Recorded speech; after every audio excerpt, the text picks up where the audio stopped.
ہمارے ہاں کیا ہوتا ہے، دور جاہلیت کی کچھ چیزیں ہم نے ان سے مستعار لے لی۔ سفر کے مہینے کو دور جاہلیت میں منحوس مہینہ شمار کیا جاتا ہے۔ کہتے تھے کہ سفر کا مہینہ بڑا بھاری ہوتا ہے، سفر کے مہینے میں ہم نے یہ کام نہیں کرنا، کیونکہ اگر ہم نے سفر کے مہینے میں یہ کام کیا تو اس کام میں نحوست پڑ جائے گی، یہ کام بے برکتہ ہو جائے گا، اس کام میں نقصان ہو جائے گا، شادی کریں گے تو ٹوٹ جائے گی، منگنی کریں گے تو ٹوٹ جائے گی، کاروبار کریں گے تو نقصان ہو جائے گا۔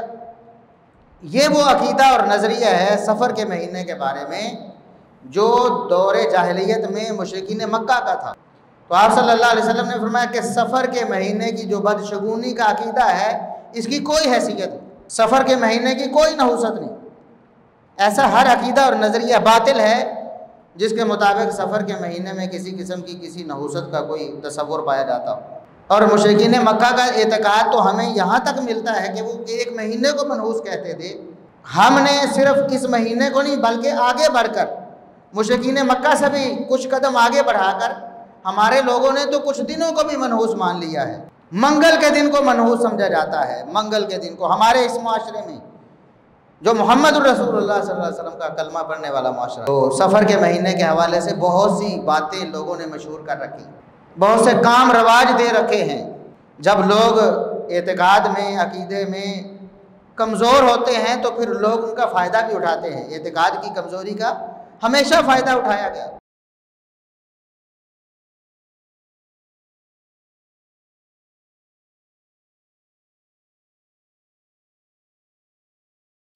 ان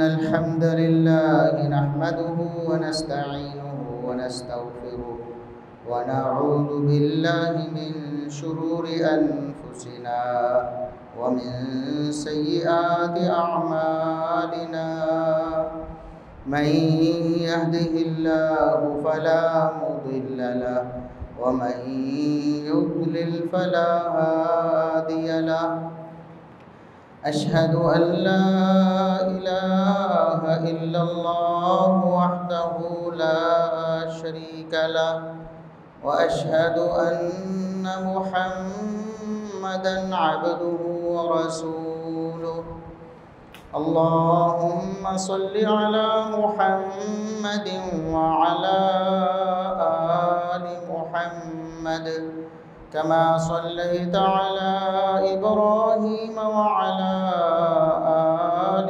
إبراهيم إنك حميد مجيد، اللهم بارك على محمد وعلى آل محمد كما باركت على إبراهيم وعلى آل إبراهيم إنك حميد مجيد، أما بعد فيا أيها الناس ألا إن خير الحديث كتاب الله، وخير الهدي هدي محمد صلى الله عليه وسلم، وشر الأمور محدثاتها، وكل محدثة بدعة،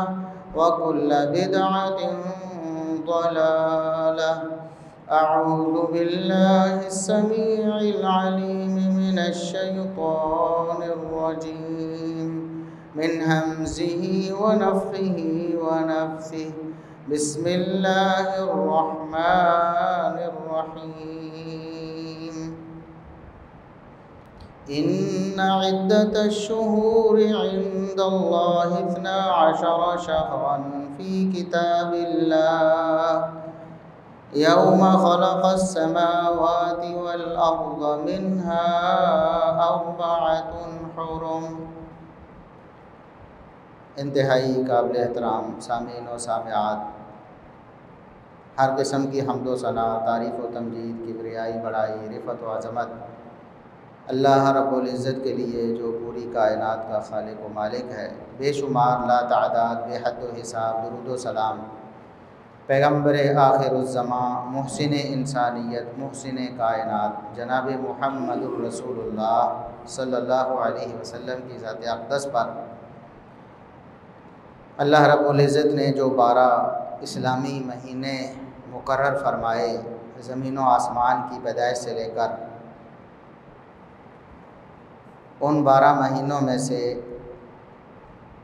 سفر کا مہینہ ابھی گزر رہا ہے۔ اسلامی کیلنڈر میں جب مہینوں کی ترتیب لگائی گئی تو محرم الحرام کو پہلا مہینہ اور سفر کو دوسرا مہینہ قرار دیا گیا، لیکن ان کی یہ جو ترتیب ہے، یہ 12 مہینے ہیں، یہ تو ازل سے اللہ رب العزت نے مقرر فرمائے ہیں۔ تو جس طرح باقی مہینوں کے حوالے سے مسلمانوں میں کچھ غلط فہمیاں، کچھ غلط اعتقادات پائے جاتے ہیں، اسی طرح سفر کے مہینے کے حوالے سے بھی کچھ ایسی چیزیں ہیں جو خلاف شرع ہیں، جو کہ دور جاہلیت کی یادگار ہیں۔ دور جاہلیت میں مشرکین مکہ ایسے اعتقادات اور خیالات سفر کے مہینے میں رکھا کرتے تھے، اور رسول اللہ صلی اللہ علیہ وسلم نے 2 ٹوک الفاظ میں ان اعتقادات، ان نظریات کی نفی فرمائی، لیکن اس کے باوجود افسوس سے وہی اعتقادات اور نظریات آج بھی کچھ مسلمانوں کے اندر موجود ہیں، وہی دور جاہلیت والے افکار۔ ایک مسلمان کا عقیدہ ہر لمحے، ہر وقت، ہر دن، ہر مہینے اور ہر سال میں ایک جیسا ہی رہتا ہے۔ عقیدہ، ایمان، اس کے اندر کوئی تغیر اور تبدل نہیں ہوتا۔ ایسا نہیں کہ رمضان کے مہینے میں عقیدہ اور ہو، محرم کے مہینے میں عقیدہ اور ہو، سفر کے مہینے میں عقیدہ اور ہو، رجب کے مہینے میں عقیدہ اور ہو۔ عقیدہ ایک غیر متبدل چیز ہے، یعنی جس میں کسی قسم کی کوئی تبدیلی رونما نہیں ہوتی۔ اللہ رب العزت کے بارے میں، انبیاء کے بارے میں، رسولوں کے بارے میں، کتابوں کے بارے میں، فرشتوں کے بارے میں اعتقادات اور نظریات ہمیشہ ایک جیسے رہتے ہیں۔ ہاں، انسان کا جو عمل ہے اس میں تبدیلی واقع ہوتی رہتی ہے، کبھی اس نے زیادہ عمل کر لیا، کبھی اس میں کمی ہو گئی، کوتاہی ہو گئی، اور عمل کی جو کوتاہی ہے اس میں اللہ رب العزت درگزر فرما لیتے ہیں، لیکن عقیدے کی کوتاہی میں درگزر نہیں۔ عقیدے میں اگر شرک و کفر ہوا تو پھر ہمیشہ ہمیشہ جہنم آپ کا ٹھکانہ بنے۔ ان اللہ لا یغفر ان یشرک بہ ویغفر ما دون ذلک لمن یشاء۔ اللہ رب العزت شرک کو کبھی معاف نہیں کرے گا۔ یہ 2 ٹوک فیصلہ اللہ رب العزت۔ اور اس کے علاوہ، شرک کے علاوہ باقی جو گناہ ہیں اللہ رب العزت معاف کر دے، اگر چاہے تو، اس کی مشیت اور ارادہ ہو تو معاف کر دے، اگر معاف نہ کرے تو سزا دے کے جنت میں بھیج دے، لیکن شرک کرنے والے کو اللہ رب العزت نے کبھی معاف نہیں کرنا۔ فقد حرم اللہ علیہ الجنہ، اللہ رب العزت نے مشرک پر جنت کو حرام کرا دیا۔ اس لیے عقیدے کا خاص دھیان رکھیں کہ عقیدہ ایک غیر متبدل چیز ہے، وہ ایک حتمی اور ایسی چیز ہے جس میں کبھی بھی کوئی لغزش اللہ رب العزت کو قابل قبول نہیں۔ تو جو دوسرے مہینوں میں عقیدہ ہے وہی سفر کے مہینے میں عقیدہ ہے، جو دوسرے مہینوں میں عقیدہ ہے وہی ربیع الاول میں عقیدہ ہے، جو دوسرے مہینوں میں عقیدہ ہے وہی رمضان مبارک میں، وہی محرم میں۔ لیکن ہمارے ہاں کیا ہوتا ہے، دور جاہلیت کی کچھ چیزیں ہم نے ان سے مستعار لے لی، سفر کے مہینے کو دور جاہلیت میں منحوس مہینہ شمار کیا جاتا تھا۔ ایسا مہینہ جس میں لوگ کسی کاروبار کو شروع کرنے میں، کوئی کام کاج شروع کرنے میں، کوئی بڑا منصوبہ شروع کرنے میں، شادی کرنے میں، منگنی کرنے میں، کوئی بھی اہم کام کرنے میں وہ لوگ ہچکچایا کرتے تھے، بلکہ رک جایا کرتے تھے۔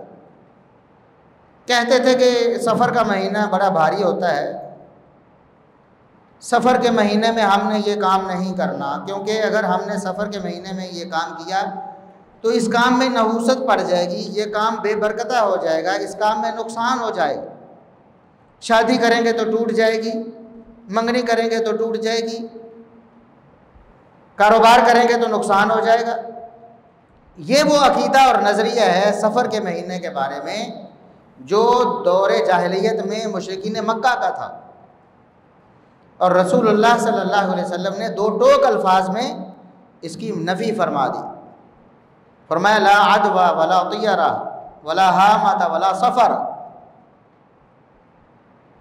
جس طرح دیگر کچھ چیزوں کی نفی فرمائی، آپ صلی اللہ علیہ وسلم نے 4 چیزیں اس حدیث میں بیان فرمائی۔ پہلی 3 چیزوں کی تفصیل انشاءاللہ پھر کبھی، کیونکہ وہ ہمارے موضوع سے متعلق تو ہے، لیکن اس میں اگر ہم جائیں گے تو آج کا موضوع تشنا رہ جائے گا۔ تو آپ صلی اللہ علیہ وسلم نے فرمایا کہ سفر کے مہینے کی جو بدشگونی کا عقیدہ ہے اس کی کوئی حیثیت نہیں، سفر کے مہینے کی کوئی نحوست نہیں۔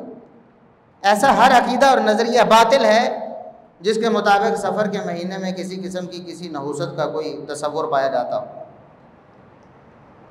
اللہ کے رسول صلی اللہ علیہ وسلم نے 2 ٹوک لفظوں میں نفی فرما دی، سفر کے مہینے میں کسی قسم کی کوئی نحوست نہیں۔ سارے دن اللہ رب العزت کے پیدا کردہ ہیں، پورا سال، پورا ہر مہینہ، ہر دن، ہر لمحہ اللہ رب العزت کا پیدا کرتا ہے۔ اللہ رب العزت نے کسی مہینے کو، کسی دن کو منحوس پیدا نہیں کیا۔ اور مشرکین مکہ کا اعتقاد تو ہمیں یہاں تک ملتا ہے کہ وہ ایک مہینے کو منحوس کہتے تھے۔ ہم نے صرف اس مہینے کو نہیں بلکہ آگے بڑھ کر مشرکین مکہ سے بھی کچھ قدم آگے بڑھا کر ہمارے لوگوں نے تو کچھ دنوں کو بھی منحوس مان لیا ہے۔ منگل کے دن کو منحوس سمجھا جاتا ہے، منگل کے دن کو ہمارے اس معاشرے میں جو محمد الرسول اللہ صلی اللہ علیہ وسلم کا کلمہ پڑھنے والا معاشرہ، جو آپ صلی اللہ علیہ وسلم کا کلمہ گو ہے، جو آپ کا مطیع و فرما بردار ہونے کا دعوے دار ہے، جو آپ صلی اللہ علیہ وسلم کی محبت کا دم بھرتا ہے، انہوں نے کیا کیا؟ منگل کو منحوس سمجھ لیا۔ اور ہم نے اپنے کانوں سے سنا ہے کہ منگل کے دن مانگنے والے مانگنے آتے ہیں اور وہ باقاعدہ صدا لگاتے ہیں، لوگوں کے نظریات کو، ان کے افکار کی ترجمانی کرتے ہوئے ان سے پیسے مانگتے ہیں۔ منگلوار سروں ٹلے پار، کہ منگل کا دن بہت بھاری ہوتا ہے تو آپ ہمیں کچھ دیں گے تو آپ کے سر سے بھار ٹل جائے گا۔ منگل کے دن کو منحوس مانا جائے، کچھ دنوں، کچھ لمحوں کو، کچھ وقتوں کو منحوس مانا جاتا ہے، کچھ کاموں کو منحوس مانا جاتا ہے۔ رات کے وقت جھاڑو نہیں لگانا، کبھی کوئی کہتا ہے کہ صبح صبح جھاڑو نہیں لگانا، کوئی کہتا ہے کہ فلاں دن میں کپڑے نہیں دھونے ورنہ غربت آ جائے گی، کوئی کہتا ہے جی فلاں دن میں فلاں کام، فلاں وقت میں فلاں کام نہیں کرنا۔ یہ جو نحوست کا تصور ہے کہ فلاں کام منحوس ہوتا ہے یا فلاں وقت منحوس ہوتا ہے یا فلاں مہینہ منحوس ہوتا ہے، یہ جاہلی کام، جاہلیت کے دور کا کام ہے جس کا اسلامی معاشرے میں بالکل کوئی تصور نہیں ہو سکتا۔ لیکن آج مسلمان کیے بیٹھے ہیں۔ تو سفر کے مہینے کے حوالے سے بہت سی باتیں لوگوں نے مشہور کر رکھی، بہت سے کام رواج دے رکھے ہیں۔ جب لوگ اعتقاد میں، عقیدے میں کمزور ہوتے ہیں تو پھر لوگ ان کا فائدہ بھی اٹھاتے ہیں۔ اعتقاد کی کمزوری کا ہمیشہ فائدہ اٹھایا گیا، ہر دور میں۔ جب لوگوں نے دیکھا کہ سفر کے مہینے کے حوالے سے لوگوں کے عقیدے میں کمزوری ہے تو انہوں نے بہت سے کھانے پینے کے بھی کام شروع کروا لیے کہ بھی سفر کے مہینے میں یہ کرو گے تو یہ ہو جائے گا، یہ کرو گے تو یہ ہو جائے گا۔ کچھ لوگوں نے عبادات گھاڑ لی، اور کچھ لوگ ایسے ہیں جو مانتے ہیں کہ سفر کے مہینے میں کوئی نحوست نہیں اور اس چیز کی نفی کرتے ہیں، لیکن پھر بھی کہ جی سفر کی پہلی رات ہے یا سفر کا پہلا دن ہے یا سفر کا پہلا ہفتہ ہے یا سفر کا آخری بدھ ہے، اس میں یہ نمازیں آپ پڑھیں، اپنی طرف سے بدعات نکال لی۔ دیکھیں محمد الرسول اللہ صلی اللہ علیہ وسلم ہمیں کامل اور اکمل دین دے کر گئے۔ اللہ رب العزت نے اعلان فرمایا الیوم اکملت لکم دینکم واتممت علیکم نعمتی ورضیت لکم الاسلام دینا۔ دین مکمل ہو چکا ہے، اس میں کسی قسم کی کوئی کمی کوتاہی کی کوئی گنجائش نہیں، نہ اس میں کسی اضافے کی کوئی گنجائش، نہ آپ دین میں سے ایک حرف کم کر سکتے ہیں، نہ آپ اس میں ایک حرف کا اضافہ کر سکتے ہیں۔ دین مکمل ہو گیا ہے۔ نماز ایک عبادت ہے، روزہ ایک عبادت ہے، تو نماز روزہ اپنی طرف سے گھڑ لینا یہ شریعت سازی ہے، یہ اللہ کے دین میں اضافہ ہے۔ اللہ کے رسول صلی اللہ علیہ وسلم نے جتنی بھی نمازیں تھیں جن سے اللہ کا قرب حاصل ہوتا، جن سے اللہ راضی ہوتا، ساری نمازیں نہ صرف امت کو بتائیں بلکہ پڑھ کے عملی نمونہ امت کو دکھایا۔ تہجد کی نماز ہے، اشراق کی نماز ہے، نوافل ہیں، نمازوں سے پہلے ہیں، نمازوں کے بعد ہیں۔ اللہ کے رسول صلی اللہ علیہ وسلم نے بڑی تفصیل کے ساتھ ان چیزوں کا بیان فرمایا، پھر ان کے فضائل بیان فرمائے۔ تہجد کی نماز کی فضیلت کیا ہے، فلاں سنت فلاں نفل کی فضیلت کیا ہے، فلاں 2 رکعتیں ان سے یہ فائدہ ہوتا ہے،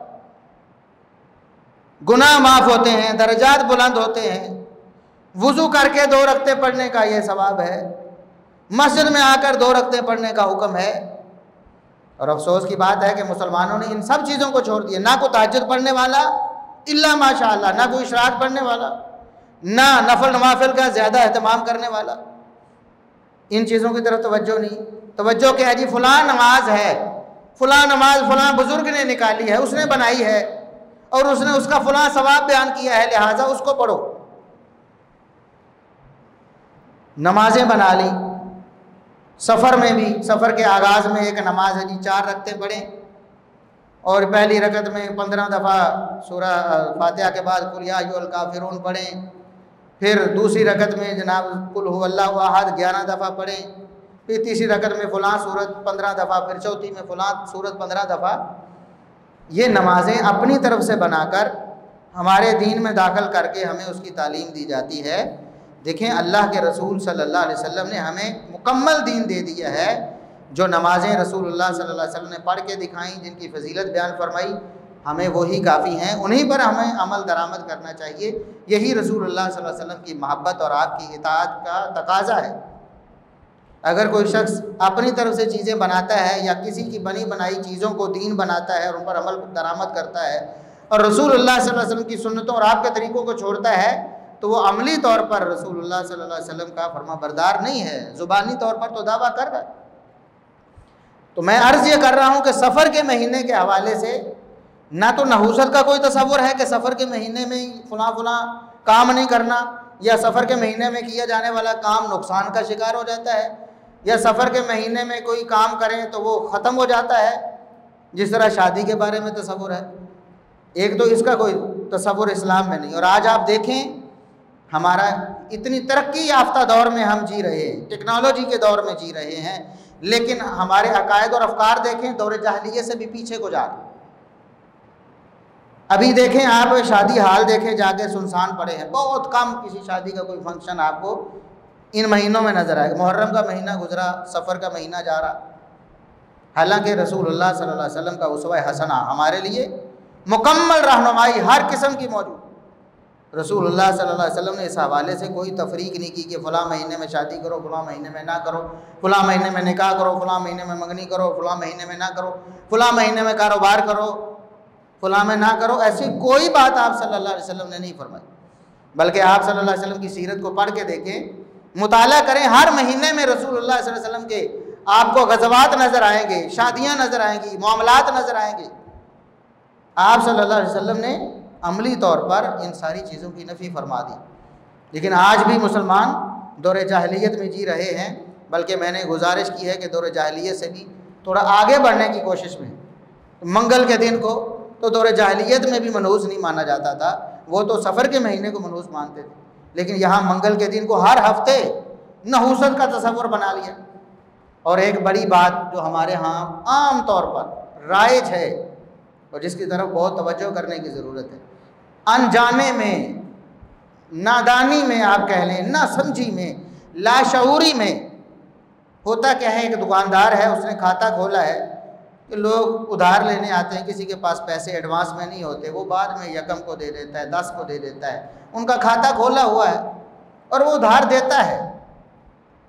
ادھار دینا ایک قسم کا تعاون ہے لوگوں کے ساتھ، اچھی بات ہے۔ اچھا، جب وہ ادھار دیتا ہے، وہ لکھتا ہے، سارا دن ادھار چلتا ہے، لیکن اگر صبح صبح کوئی ادھار لینے آ جائے، صبح صبح کوئی ادھار لینے آ جائے تو اس کے تیور بدل جاتے، اس کا عقیدہ نظریہ ہی بدل جاتا ہے۔ بھئی اگر ظہر کے وقت، دوپہر کے وقت آپ ادھار دو گے، مغرب کے وقت، عشاء کے وقت آپ ادھار دو گے، اس سے آپ کو کوئی نقصان نہیں ہوگا، تو فجر کے وقت، فجر کے بعد، دکان کھولتے ہی اگر آپ ادھار دو گے تو آپ کا اللہ کوئی بدل گیا ہے؟ نعوذ باللہ۔ آپ کا داتا، مشکل کشا، حاجت روا کوئی بدل گیا ہے؟ وہ تو اللہ رب العزت ہے، اس کے سارے اوقات پیدا کرتے ہیں، دن رات اس کا پیدا کرتا ہے۔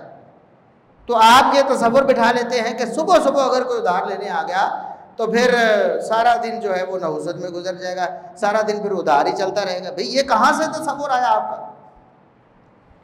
ادھار دینا ایک تعاون ہے، ایک مسلمان خصوصاً ایک تنخواہ دار بیچارہ جس کے پاس ایڈوانس پیسے نہیں، وہ کہتا ہے کہ میں آپ کو مہینے بعد دے دوں گا، یکم کو دے دوں گا، اور آپ اس کے ساتھ تعاون کرتے ہیں، تو فجر کے بعد کا وقت یا دکان کھولتے کا وقت تو زیادہ آپ کو خیر و برکت حاصل کرنی چاہیے کہ یار ایک مسلمان کے ساتھ تعاون سے میں اپنا کام شروع کر رہا ہوں، اللہ رب العزت اس میں برکت دے گا۔ یہ نیک فعلی ہے، اور اسلام نے اس کا تصور دیا ہے کہ کسی کام کے اچھا ہونے سے آپ اس کے انجام کے اچھا ہونے کا تصور کر لو، کسی کام کے، کسی فرد کے اچھا ہونے سے آپ اپنے باقی معاملات کے اچھا ہونے کا تصور کر لو، اس کو نیک فعلی کہتے ہیں۔ اور رسول اللہ صلی اللہ علیہ وسلم کو نیک فعلی پسند تھی۔ کسی کا نام اچھا ہے، سہل یا سہیل نام ہے، اس کا معنی آسانی والا، تو آپ صلی اللہ علیہ وسلم نیک شگونی لیتے ہیں، نیک فعل لیتے ہیں، بھئی اچھے نام والا شخص آیا ہے، انشاءاللہ اس کے ساتھ معاملہ بھی اچھا ہوگا، یہ نیک فعلی۔ اور یہ آپ صلی اللہ علیہ وسلم نے عملی طور پر اس کی تعلیم دی ہے۔ اگر آپ نے کوئی اچھا فرد آپ کو مل گیا ہے، صبح صبح آ کے نیک بندے سے ملاقات ہوئی ہے، تو آپ یہ کہہ سکتے ہیں کہ انشاءاللہ اللہ رب العزت مجھے باقی دن میں بھی نیکی اور تقوی دے گا، مجھے اچھائی اور خیر حاصل ہوگی، یہ اچھی بات ہے۔ لیکن آپ صبح صبح آپ سے کوئی ادھار مانگنے آ گیا تو آپ یہ کہیں کہ اب میرا سارا دن ادھار میں گزرے گا، یہ نحوست کا تصور ہے، اسلام میں اس کی کوئی گنجائش نہیں۔ یہ منگل کا دن ہے جی، اس دن میں یہ بڑا بھاری دن ہوتا ہے، فلاں نام ہے جی، بڑا بھاری نام ہے، لوگ ہم سے پوچھتے ہیں جی ہمارے بچے کا نام ہم نے یہ رکھا، فلاں کہہ رہے یہ بڑا بھاری نام ہے جی، اس کو بدل دیں ورنہ بچہ بیمار رہے گا۔ افسوس کی بات ہے، ہم مسلمان ہیں، ہم محمد الرسول اللہ صلی اللہ علیہ وسلم کو ماننے والے ہیں، ہم قرآن کو ماننے والے ہیں، اور اس طرح کے جاہلانہ تصورات ہمارے اندر رواج پا چکے ہیں کہ نام کون سا بھاری ہوتا ہے۔ ہمیں شریعت نے حکم دیا ہے کہ اچھے اچھے نام رکھیں بچوں کو۔ آپ نے نام رکھا عبداللہ، عبد الرحمن، عبد الرحیم، اس طرح کے اور نام، صحابہ کے نام، اور رسول اللہ صلی اللہ علیہ وسلم کی طرح باقی انبیاء کے نام اچھے نام ہیں۔ اس میں جی فلاں نام آدم ہے جی، بڑا بھاری نام ہے جی، موسیٰ بڑا بھاری نام ہے جی، ہمارا بچہ بیمار رہتا ہے جی، کسی نے کہا نام بدل دو۔ بھئی اگر اچھا نام ہے تو آپ اس سے نیک فعل لے سکتے ہیں، بد فعلی کی تو گنجائش نہیں۔ اور اگر نام برا ہے، جس طرح ہمارے معاشرے میں بڑے بڑے برے نام رکھ لیتے، ہم نے مہنگا اور سستا نام بھی سنا ہوا ہے، دیکھے ہوئے ایسے لوگ، ایک بندے کا نام مہنگا ہے، ایک کا نام سستا ہے، دو بھائی ہم نے دیکھے، منگل خان، اور پتہ نہیں کیا عجیب و غریب نام۔ اگر ایسا نام رکھا ہے تو اس کو فوراً بدل دیں۔ رسول اللہ صلی اللہ علیہ وسلم کو ایسا نام دیکھتے جو شریعت کے حوالے سے اچھا نہیں ہوتا تھا تو آپ فرماتے بدل دو اس کو۔ آپ نے کئی نام بدلے بھی۔ تو اس لیے اگر تو اچھا نام ہے تو اس میں کوئی نحوست ہو ہی نہیں سکتی، اس میں برکت ہوگی، اس میں خیر ہوگی۔ آپ کہیں کہ میں نے موسیٰ علیہ السلام کے نام پہ اپنے بچے کا نام رکھا ہے، انشاءاللہ اللہ رب العزت اس نام کی برکت سے میرے بچے کو اچھا اور نیک بنائے، یہ ہے نیک فعلی۔ آپ کہیں کہ میں نے اس کا نام عبداللہ رکھا ہے، جس کا معنی اللہ کا بندہ، اللہ کا فرما بردار، تو انشاءاللہ میرا بچہ اللہ کا فرما بردار ہوگا، یہ نیک فعلی ہے، اسلام میں اس کی تعلیم ہے۔ لیکن آپ کہیں کہ فلاں نام بھاری ہے جی، اس کی وجہ سے بچہ بیمار ہو جاتا ہے، یہ توہم پرستی ہے، یہ بدشگونی اور نحوست کا تصور ہے جس کی اسلام نے نفی کی۔ اس طرح بہت سے اقوال و افعال ہمارے معاشرے میں، صبح صبح جی فلانا جناب کالے منہ والا میں مل گیا، صبح صبح اس بندے سے میری ملاقات ہوگی، میرا تو سارا دن ہی برباد ہوگا۔ یہ نحوست کا تصور ہے، اسلام نے اس کی کوئی اجازت نہیں دی، قطعاً نہیں دی۔ سفر کا مہینہ ہے، کاروبار کریں آپ، شادی کریں آپ، نکاح کریں آپ، معاملات کریں آپ، کوئی کسی قسم کی کوئی پابندی نہیں اور کوئی نحوست۔ ہر مہینے میں رسول اللہ صلی اللہ علیہ وسلم نے نکاح بھی کیے ہیں، غزوات بھی کیے ہیں، معاملات بھی کیے ہیں، بڑے بڑے اہم معاملے سر انجام دیے ہیں۔ کسی مہینے میں آپ صلی اللہ علیہ وسلم نے اس حوالے سے کوئی روک نہیں لگی۔ لوگ کہتے ہیں جی محرم میں شادی کرو گے تو یہ ہو جائے گا، سفر میں شادی کرو گے تو یہ ہو جائے گا، کچھ بھی نہیں ہوتا۔ اور بھائی ربیع الاول میں جو شادی کرتے ہیں کیا ان کی شادیاں ٹوٹ نہیں جاتی؟ بہت سی شادیاں ٹوٹ جاتی ہیں۔ آپ جناب رمضان المبارک میں کئی لوگ کچھ کاروبار شروع کرتے ہیں، کیا ان کے کاروبار فلاپ نہیں ہو جاتے؟ تو اس میں کیا رمضان کا قصور ہے؟ کیا ربیع الاول کا کوئی قصور ہے؟ کسی معاملہ کسی کا خراب ہو گیا ہے؟ ہر بندے کا اپنا ہے، اس کی سوچ فکر ہے، اس کا عمل ہے، اس کی سستی کاہلی ہے، حالات و واقعات ہیں جن کی وجہ سے معاملات خراب بھی ہو جاتے ہیں۔ تو اس کی وجہ سے آپ سمجھ لیں جی فلاں مہینے میں کام شروع کیا تھا تو فلاں کام ہو گیا، اس لیے فلاں مہینہ منحوس ہو گیا، فلاں دن میں کام شروع کیا تھا تو اس لیے ایسا ہو گیا۔ عقیدہ مضبوط ہونا چاہیے، توکل اللہ رب العزت پر ہونا چاہیے، بھروسہ اللہ رب العزت پر ہونا چاہیے۔ اللہ رب العزت کارساز ہے، اللہ رب العزت ہر کام کو کرنے والا ہے، ہر کام اس کے تصرف میں ہے، ہر دن اس کے تصرف میں، ہر مہینہ اس کے تصرف میں ہے۔ کوئی وقت بھی، کوئی مہینہ بھی، کوئی دن بھی اللہ رب العزت کی قدرت سے باہر نہیں۔ لہٰذا ہمیں اللہ رب العزت پر توکل کر کے جو بھی نیک کام ہے اس کو ہر وقت شروع کر دینا چاہیے، کسی بھی وقت اس سے نہیں روکنا چاہیے، اور جو برا کام ہے اس کو تو کرنا ہی نہیں چاہیے، کسی بھی وقت میں نہیں کرنا چاہیے۔ اب ہمارے ہاں کیا ہے، ایسے ایسے عجیب و غریب تصورات، بھی ایک بندہ باہر راستے میں جا رہا ہے تو جب بھی کالی بلی راستہ کاٹ گئی ہے، یعنی میرے آگے سے کالی بلی گزر گئی ہے، لہٰذا مجھے بہتر ہے کہ میں واپس چلا جاؤں، اگر میں یہ کام کروں گا تو نحوست ہو جائے گی۔ کالے کتے کو دیکھ کر نحوست، کالی چیز کو دیکھ کر نحوست، کالے پرندے کو، کوے کو دیکھ کر نحوست۔ بھی کوا کسی کی منڈیر پہ بیٹھا ہے تو لگتا ہے جی کوئی مرنے والا ہے، کوئی یا کوئی مہمان آنے والا ہے یا کوئی فلاں ہونے والا ہے۔ عجیب و غریب تصورات جن کا دین شریعت سے تو کوئی تعلق، عقل سے بھی کوئی تعلق نہیں۔ ایک لاجک ہوتی ہے نا، عقلی طور پر بھی انسان اس کو کبھی بھی درست نہیں سمجھ سکتا، لیکن ہمارے ہاں یہ تصورات افسوس کے ساتھ موجود ہیں۔ تو اللہ رب العزت سے دعا ہے کہ اللہ رب العزت ہمیں ہر مہینے کے حوالے سے صرف اور صرف کتاب و سنت کی پیروی کرنے کی توفیق عطا فرمائے، اور ایسے جتنے بھی غیر اسلامی تصورات اور اپنی طرف سے بنائے ہوئے افکار جو مہینوں اور دنوں کے حوالے سے ہیں یا کسی وقت کے حوالے سے، اللہ رب العزت ہمیں ان سے محفوظ رکھے۔ وآخر دعوانا الحمد للہ رب العالمین۔